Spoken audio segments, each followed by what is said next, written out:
Saudara, pemerintah Provinsi Jakarta bakal menaikkan tarif parkir kendaraan pribadi untuk kurangi kemacetan di dalam kota.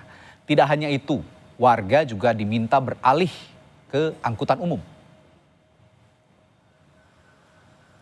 Buat Anda yang kerap beraktivitas di Jakarta dengan kendaraan pribadi, siap-siap. Pemerintah DKI akan menaikkan tarif parkir serta menerapkan electronic road pricing atau sistem jalan berbayar. Tujuannya, Pemprov DKI ingin mengurangi kemacetan di dalam kota. Gubernur DKI Jakarta Pramono Anung bilang, rencana ini juga bagian dari upaya untuk memperbaiki sistem transportasi di Jakarta. Kata Pramono, yang pertama mohon maaf bagi orang-orang yang mampu, nanti pelan-pelan parkirnya mau saya naikkan. Yang kedua, saya akan pasang yang namanya ERP bagi orang yang mampu. Seperti kami kutip dari kompas.com 11 Juni 2025. Namun, belum ada penjelasan resmi dari Pemprov DKI Jakarta soal berapa kenaikan tarif parkir dan kapan penerapannya. Saat ini, tarif parkir yang berlaku di Jakarta sebesar Rp4.000 untuk 1 jam pertama dan Rp3.000 untuk tiap jam berikutnya.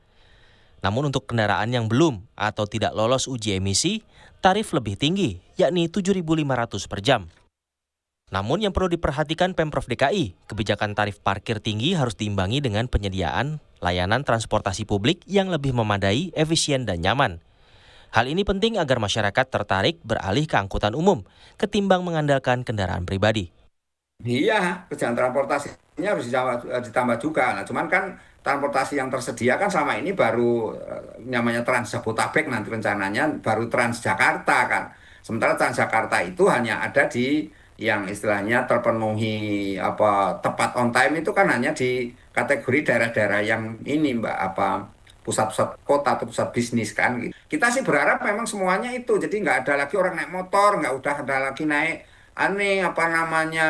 kendaraan roda 2 atau roda 4 atau kendaraan pribadi itu nggak ada, Mbak. Kalau memang mau efek seperti itu, tapi saya rasa ini akan sulit terlaksana, Mbak, karena pada akhirnya membutuhkan ini kan konsistensi dalam kebijakan, dan ini kan sifatnya jangka panjang. Khawatir kita itu ini, Mbak, nanti ganti pemimpin, ganti kebijakan, itu jadi problem itu di kita itu. Selain mendorong masyarakat beralih ke transportasi publik, Gubernur Pramono bilang, dana dari kenaikan tarif parkir dan ERP akan digunakan untuk mensubsidi 15 golongan masyarakat prioritas menggunakan transportasi umum secara gratis. Tim Liputan, Kompas TV.